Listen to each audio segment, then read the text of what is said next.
예수님,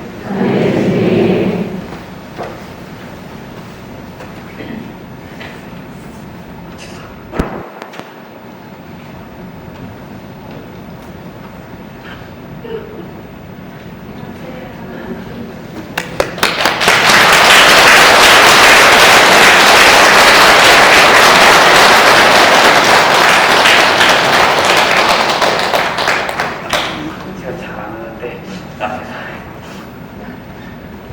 저는 지난 12월 9일 사제품을 받은 성빈 학상바로 새 신부입니다. 모르시는 분들이 계실 것 같은데요. 저는 이곳에서 환우 성체를 받고 변신을 받고 수사당 활동을 하다가 신학교에 입학했습니다. 신학교가 4학년을 마치고 이사를 가게 되었고요. 그렇게 2년 만에 다른 분당의 신학생으로 살다가 사제가 되었습니다. 사제가 된 지는 저번 금요일에 만나서 한 10일 정도 되었습니다. 아직 신부라는 말도 입에 닿지 않는 새 사제입니다.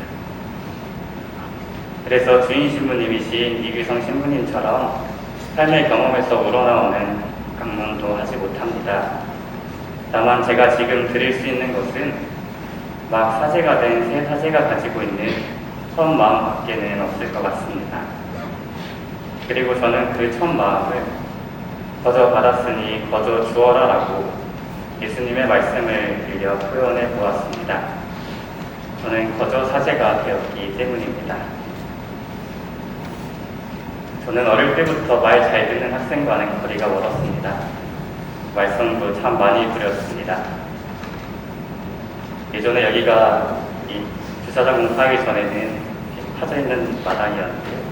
그래서 축구하다가 공사장을 깰 뻔해가지고 사무장님께 혼나기도 했습니다. 내게 신부님이 되면 좋겠다는 모자 신부님의 말씀이 매번 싫은데요, 결혼할 건데요 라며 퉁명스럽게 이야기하기도 했습니다. 그럼에도 어른들이 칭찬해주고 대단하다고 해줘서 복사 서는 것은 좋아했던 아이였습니다. 이런 제가 사제가 되도록 권하셨던 분은 어머니셨습니다. 원래 고등학교 졸업 후에 수녀원에 가라고 하셨던 어머니께서는 부모님의 반대로 수녀원에 가지 못하셨고 이후 아버지를 만나서 결혼하셨습니다. 그래서 어머니는 나중에 자식을 낳으면 하나는 하나님께 봉헌하려고 마음 먹으셨다고 합니다. 그렇게 어머니께서는 아들을 셋 낳으셨는데요. 첫째는 집안 반대로 못 갈 것 같고 막내는 보내기가 좀 그렇고 그래서 둘째를 생각하셨다고 합니다. 그런데 막내가 신학교에 들어갔습니다. 저도 신부님이 정말 좋은 일을 하시는 분이란 것을 알지만 신부님은 뭔가 제게 범접할 수 없는 다른 존재라고 생각했기에 이런 어머니의 권유가 저는 오히려 부담되었습니다. 예비 신학생 모임에 나가는 것도 어머니의 뜻으로 여기고 싫어했습니다. 신학교에 지원도 하고 시험도 보고 하였지만 떨어지면 더는 권하지 않겠지 라고 생각했고 그때 마친 수능도 신학교에 들어가기에는 좀 간당간당한 성적을 받아서 떨어질 것이라 생각해 군대를 가려고 했습니다. 그래서 신학교 합격자 발표 전날에도 친구들이랑 놀고 있었습니다. 그러다 전화 한 통을 받았습니다. 유일학교 선생님이셨습니다. 신학교에 지원한 놈이 전날 밤에 기도도 안 하고 뭐하고 있는 거냐고 주인 신부님께서 물으셨다고 전해주었습니다. 그 전화에 평택에서 놀고 있던 저는 부랴부랴 허겁지겁 버스 타고 택시 타고 아무도 없는 이 성당에 앉게 되었습니다. 한 8번째 줄이었던 것 같은데요.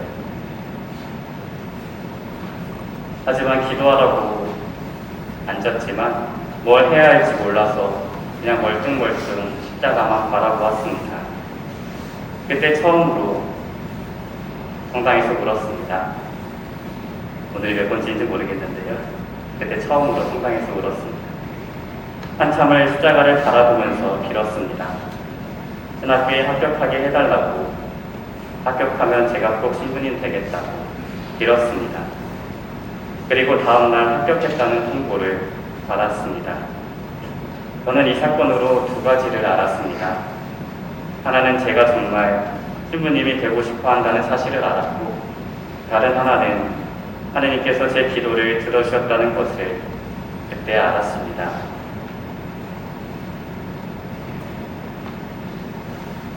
사람이 사제가 되기 합당해서 하느님께서 그 사람을 선택한 것이 아니라 오히려 하느님께서는 선택한 사람을 사제가 되게 만드십니다.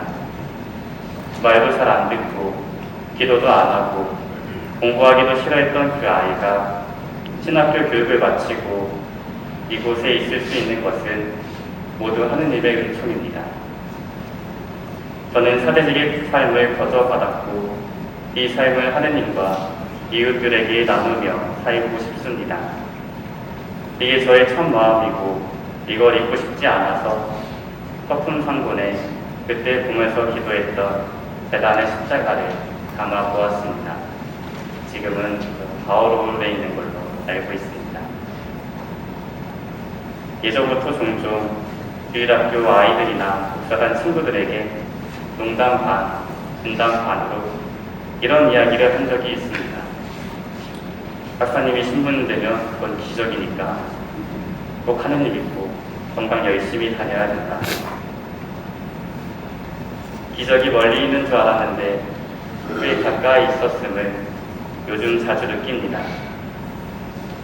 사실 대림식이 우리가 기다리는 아기 예수님의 모습처럼 우리도 태어날 때 빈손으로 왔습니다. 우리의 생명도, 우리의 삶도, 우리가 미사를 공헌하는 오늘도 아무런 대가 없이 거저 받았습니다. 들꽃도 그렇게 예쁘게 입혀주시는 분의 은총으로 지금의 우리가 되었습니다.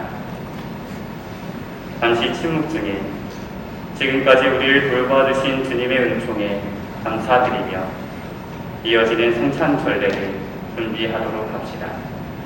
잠시 묵상하시겠습니다.